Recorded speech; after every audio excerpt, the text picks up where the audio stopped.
Let me ask you something real quick. Have you ever felt like, no matter how much you give, how much you text first, how much you show up, he still pulls away? You're not needy. You're not doing too much. You're just giving your energy to someone who hasn't earned it. But here's the truth. No one tells you. The more you chase him, the less he sees your value. Because men, real men, don't fall in love with someone who's constantly trying to prove their worth. They fall in love with the woman who already knows her worth. The one who doesn't need to chase, because she's too busy choosing herself. And today, I'm going to teach you how to become the woman he can't stop thinking about. The woman he checks his phone for. The one who lives in his head rent-free, without lifting a finger or sending a million texts. This isn't about playing games. It's about shifting your energy so that you become the addiction, not the one getting addicted. Because the chase, it ends today. And once you learn these shifts, you'll never have to beg for attention again. So grab your power back, because what I'm about to share in this video might just change the way you date forever. Have you ever wondered why some people just linger in your mind even when they're not around? That's not an accident, it's emotional addiction, and it's wired deep into human psychology. At its core, emotional addiction is created through unpredictable rewards. It's the same principle that keeps people hooked on slot machines. When something or someone gives us just enough emotional intensity, a mix of pleasure, uncertainty, and occasional validation, our brains release dopamine, and we don't just like it, we crave it. Now here's the twist. When you're constantly chasing a man, you become the predictable one, always available, always responding, always doing the emotional labor. And in doing that, you strip away the space he needs to feel anything real, because obsession doesn't grow in full clarity. It grows in curiosity, in space, in the not knowing. It grows when he's left wondering, why isn't she texting first today? What's going on in her world that doesn't involve me? That's when emotional hooks start to form, not through presence, but through strategic absence. To become his addiction, you need to create an emotional rhythm, not just emotional availability. You're not withdrawing love, you're creating contrast. When you're selective with your time, when your attention feels earned instead of automatic, it becomes a reward. That's the psychological trigger. We value what we work for. We obsess over what we can't fully predict or control. The key is this: stop being the one who gives all the emotional highs. Start being the one who inspires them. When a man doesn't know exactly where he stands with you, but he feels amazing when he's around you, that's when emotional addiction forms. It's not about mind games. It's about emotional pacing, depth, and control. If you can learn how to activate those triggers with authenticity, grace, and confidence, you'll never need to chase again, because he'll be too busy chasing you. There's a difference between feminine energy and desperate energy, and most people confuse the two, which is why so many amazing women end up giving their power away without even realizing it. Feminine energy is magnetic, it's grounded, it's not loud, it doesn't beg, and it never forces, it invites, it attracts, it pulls in what it desires through presence, confidence, and emotional awareness. When you're truly in your feminine energy, you don't have to try so hard. You're not chasing love, you're choosing it.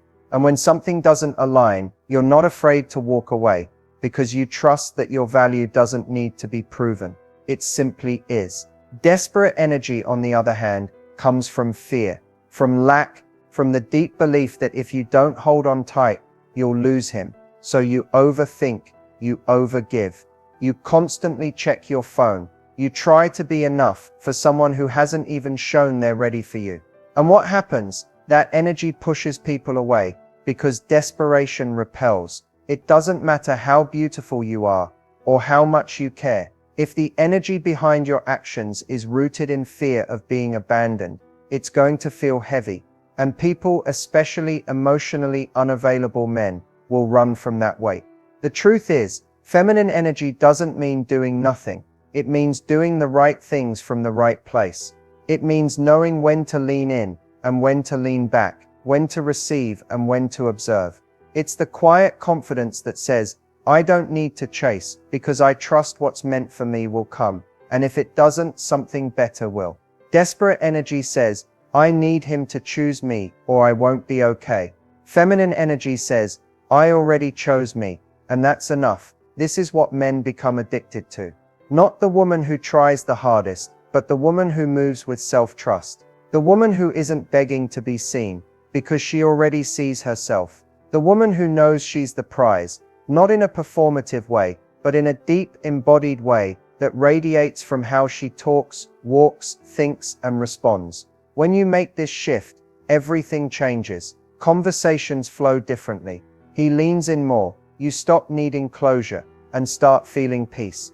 And most importantly, you stop settling for breadcrumbs and start commanding the full table. So ask yourself honestly, are you leaning into your power, or are you leaking it? Because the moment you choose to stop proving and start embodying, he'll feel it. And that's when he starts chasing something deeper than your looks or your words. He starts chasing your energy. And that is the beginning of becoming his biggest addiction, without ever chasing him again. You can be beautiful, smart, successful, and kind, but if you're showing up with certain energy or behaviors, it can still turn a man off instantly. And the worst part, most of the time, you don't even realize you're doing it. One of the biggest turnoffs for a man is neediness masked as connection. It's when you try to speed up the intimacy, texting him all day, needing constant reassurance, oversharing too soon, or making him the center of your world before he's even earned a place in your life. It may feel like you're just being open and loving, but when it's coming from a place of fear or urgency, he feels it.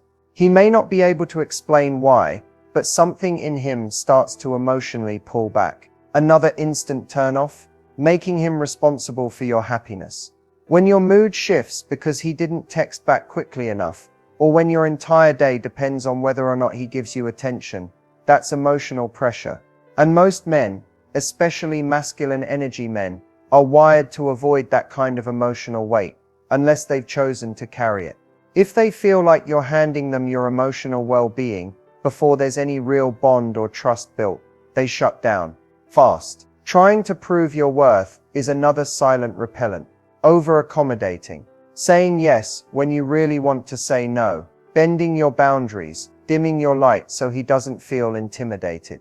All of that sends a subconscious message. I don't think I'm enough as I am, so I'll shape myself into whatever you want. That doesn't feel attractive. It feels like pressure, and pressure kills attraction. And let's not forget over-explaining or over-analyzing every little thing. If he hasn't texted in a few hours, and you spiral into essays or send emotionally loaded messages, you're not wrong for feeling your feelings, but how you express them matters. Emotional self-regulation is magnetic. Emotional chaos, especially early on, is not. Lastly, putting him on a pedestal before you even know who he really is. That's a huge red flag, not for him, but for you. When you idealize a man based on potential, or how he makes you feel temporarily, and you start acting like you've already won the prize just by having his attention, it subtly tells him that he doesn't have to work to keep you. And men value what they earn, not what's just handed to them. So if you want to be unforgettable, if you want to be that woman who leaves a lasting impression, stop trying to perform for his approval. Show up as your full self. Keep your emotional center grounded. Let him discover you over time. That's what creates the space for healthy, lasting desire. And remember, real attraction doesn't grow in pressure or perfection. It grows in presence, confidence, and authenticity. That's what keeps him coming back. That's what keeps you in your power. Mystery isn't about playing hard to get. It's about being hard to fully grasp. It's about revealing enough to spark interest, but holding back just enough to make him lean in. And the truth is, most people give everything away too quickly. They overshare, over-explain, and try to connect so fast that they unknowingly kill the very spark they're trying to build. Mystery is created when there's something about you he can't quite figure out, not in a confusing or manipulative way, but in a way that makes him wonder, what's going on in her world? What is she thinking right now? Who is she when she's not with me? That sense of curiosity is what draws him in and keeps his mind circling back to you, even when you're not around. One of the most powerful ways to create this intrigue is through emotional discipline. That means you don't always respond immediately. You don't always give him a detailed breakdown of what you're thinking or feeling. You give enough for connection, but not so much that he has you fully figured out. Men fall in love in the spaces between conversations, in the unanswered questions, in the wondering, not just the talking. Also, don't underestimate the power of silence. Sometimes saying less actually communicates more. When you're not rushing to fill every silence with explanation or validation, it shows confidence. It tells him, I'm comfortable in my presence, with or without your attention. That's powerful. You also create intrigue by having a full life outside of him. When you're busy with your goals, your passions, your social circle, and you're not constantly updating him on every move, he starts to feel that healthy tension. He realizes he's not the center of your universe, which makes him want to earn a spot in it. Mystery lives in the parts of your life he can see, but doesn't fully understand yet. Another subtle shift, being unpredictable in the right ways. That doesn't mean being flaky or inconsistent. It means you're not stuck in a pattern. Maybe you don't respond the same way every time. Maybe you surprise him with depth or insight he didn't expect. Maybe you show a side of you that's playful one day and introspective the next. This contrast keeps things fresh. It makes him realize, there's more to her. I want to see it all. The key to mystery is this: don't make yourself so available that he feels like he already has you. Leave space for discovery. Let him earn access to deeper layers of you. When you can hold back without fear, when you can be present without oversharing, when you can show up as whole and self-contained, that's when he starts to crave more. And once he starts chasing your mystery, you'll never have to chase his attention again. Words are powerful, but not just any words. It's not about saying the most. It's about saying the right things that bypass logic and tap into emotion. When you know how to speak in a way that triggers a man's emotional pull, you don't need to chase, convince, or compete. He'll feel it in his chest, even if he doesn't fully understand why. Here's the truth. Men don't fall in love with your resume, your appearance, or your achievements. They fall in love with how they feel around you, especially when your words create a sense of emotional intimacy that feels rare. What does that mean? It means speaking in a way that activates emotion, not just information. For example, instead of saying, I had a good day, try, I felt so alive today. I ended up walking around the city for no reason. I love days like that. That small shift invites him into your emotional experience. It paints a picture. It gives him a feeling. That's what sticks.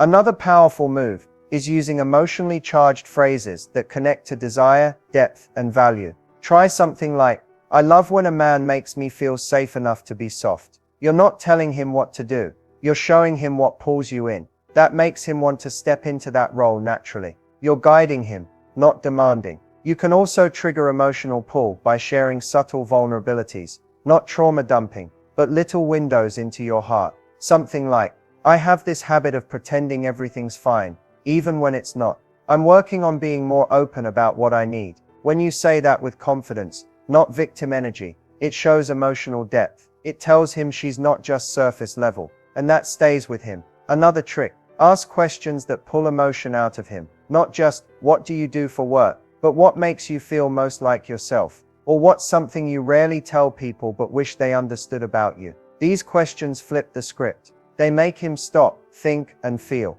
And when someone feels emotionally seen by you, that bond becomes addictive.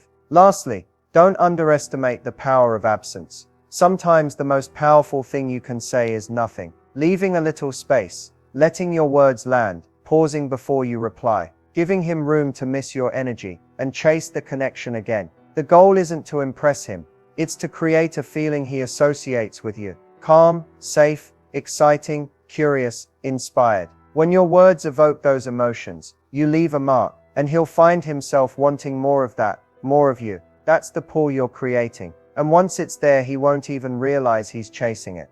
Silence makes people uncomfortable, but that's exactly why it's powerful. We live in a world where everyone's trying to say more, do more, prove more. But when you master the art of silence in space, you instantly stand out. You stop being one of many and become unforgettable.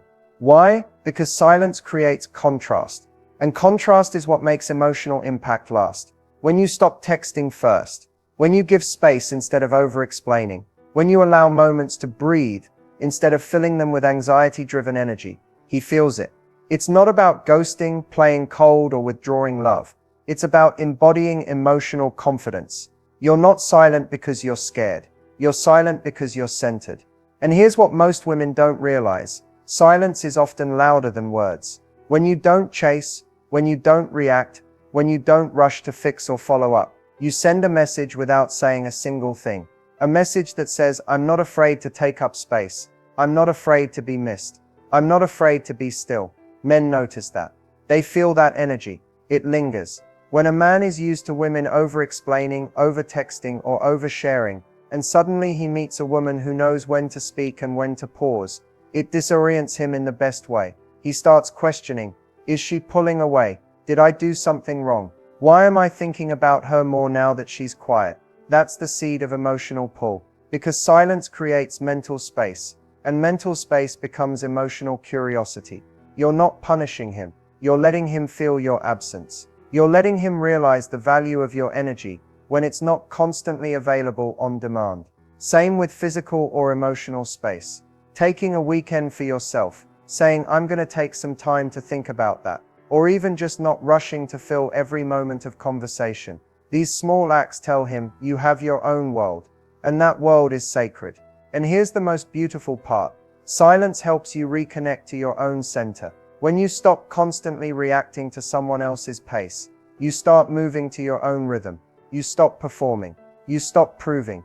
You start remembering that your presence is powerful, not because you chase or talk or give endlessly, but because you don't need to. Space allows energy to shift. It gives him time to reflect, to question, to feel your absence and crave your presence. If he's emotionally connected to you, space doesn't make him forget.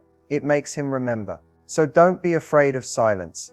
Don't be afraid of space. When used with intention, they're not gaps, they're tools. And when you learn how to hold them with confidence, you'll see just how powerful your presence becomes, even when you say nothing at all.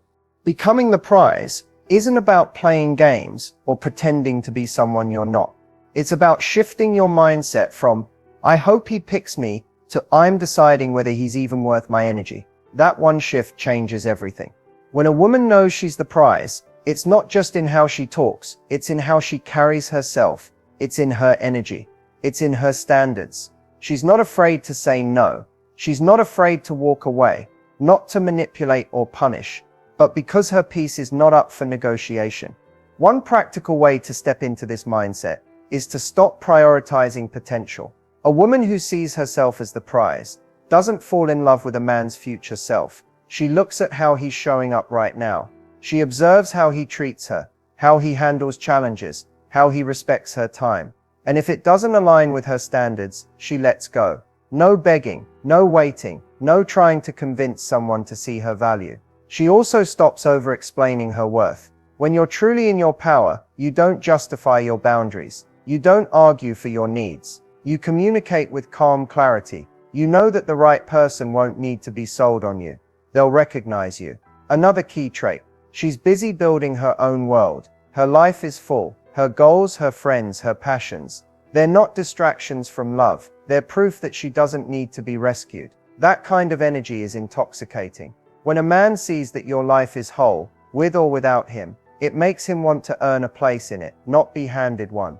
And here's a powerful habit. She pauses before responding. Whether it's a text, a compliment, or a red flag, she doesn't rush. She responds, not reacts. That pause, that moment of self-checking before giving her energy away. That's the difference between being emotionally impulsive and emotionally intelligent. That's what makes her magnetic. Becoming the prize is also about receiving. A lot of women are so used to giving and doing, they forget the power of letting someone show up for them. Practice saying yes to help. Practice being open to receiving compliments, love, attention, without deflecting it. That openness signals, I'm worthy of good things, and the energy around you starts to reflect that. And above all, the woman who is the prize never chases. She invites, she attracts, she chooses. Her energy says, I know what I bring to the table, so I'm not afraid to eat alone until the right man shows up. When you live like that, rooted in self-worth, not scarcity, you don't just become attractive, you become unforgettable. Because being the prize isn't about having him, it's about knowing you don't need him to feel complete. And that's exactly why he can't stop wanting you. Here's the truth. Most women overthink what to say to a man. They write long paragraphs, try to be clever, or ask questions just to get a response. But the kind of message that actually hooks him, the one that gets him emotionally invested, is usually simple, subtle, and unexpected. Because the text that stays in his mind isn't about how many words you use, it's about how it makes him feel when he reads it. So here it is, one powerful line that taps directly into emotional curiosity, value, and desire. I had a moment today where I almost texted you something I probably shouldn't, but I stopped myself. That's it. This message works because it hits all the psychological triggers that draw a man in: mystery, emotional tension, ego engagement, and just enough vulnerability to feel real. When he reads that, his mind goes into overdrive. What was she going to say? Why did she stop herself? Was it about me? Was it something deep, flirty, serious? It creates emotional incompleteness, which is the secret ingredient in obsession. You didn't give him everything. You gave him a taste, then pulled back, and now he's thinking about you, even if he doesn't reply right away. More importantly, this text signals that you're emotionally aware and in control. You're not dumping feelings onto him. You're showing restraint, and restraint, when it's intentional, is magnetic. It shows you have depth, but you're not desperate. You're willing to let him wonder, which builds emotional tension, the good kind. And here's the best part: this message invites him to lean in. If he responds with curiosity, which most emotionally connected men will, you now have the opening to spark a deeper conversation. You can steer it wherever you want, depending on the kind of connection you're building. If he asks, "What were you going to say?" you can keep the intrigue going. I don't know. It felt too soon to share. Maybe one day. Or you can pivot into playful vulnerability. "It was something soft. I've been trying to stay out of my feelings, but you snuck into my head today." Whatever path you take, the key is this: don't give it all away at once. Let him feel the anticipation. Let him chase the answer. Because when a man is emotionally invested in a question, especially one that touches on intimacy or desire, he can't help but stay mentally connected to the person who asked it. So next time you feel the urge to send a long message explaining your feelings, try sending this one instead. Let him feel the space. Let him wonder. Let him chase the meaning. Because when you master emotional pacing, one well-timed sentence can do what 50 over-explained texts never could. It makes him want more of you. Before we wrap up, I want to leave you with some final words that are crucial if you truly want to become his biggest addiction without ever chasing again. First, remember this: your value is not determined by his attention. So many women fall into the trap of measuring their worth by how often he texts, calls, or shows up. But that's the exact opposite of power. When you build your self-worth from within, no one else's behavior can shake your confidence. You become untouchable, magnetic in a way that isn't needy or desperate, but deeply attractive. Second, patience is your secret weapon. It's tempting to want everything right now: the calls, the texts, the dates, but true attraction takes time to build. It's like a slow burning fire, not a flash in the pan. When you give things the space to unfold naturally, you not only protect your emotional energy, but you also create the tension and curiosity that make him want to keep coming back. Third, boundaries are not just rules, they're declarations of self-respect. If you don't set clear boundaries about what you will and won't tolerate, you're sending a message that anything goes. But when you confidently uphold your boundaries, you're saying, "I know what I deserve, and I won't settle for less." That kind of energy is irresistible because it shows you respect yourself enough to expect respect from others. Fourth, always embrace your feminine energy without apology. This isn't about being submissive or passive. It's about owning your softness, your intuition, your emotional intelligence, the qualities that make you uniquely magnetic. When you move through the world with that energy, you don't have to chase or manipulate. You naturally draw the right man toward you. And lastly, remember that becoming his biggest addiction is about becoming your own biggest prize first. The more you love, respect, and honor yourself, the less you'll ever feel the need to chase. You become whole, complete, and beautiful, all on your own, and that completeness creates a pull no one can resist. So whatever stage you're at right now, whether you're just starting to realize your worth, or you've been on this journey for a while, keep these reminders close. Your journey isn't about changing him. It's about changing how you show up. And when you do that, you become truly unstoppable. Thank you so much for watching. If you found value in this video, make sure to like, comment your biggest takeaway, and subscribe for more content like this. Remember, your power is already inside you. You just have to choose to own it. Until next time, keep shining, keep rising, and keep being the amazing woman you were always meant to be.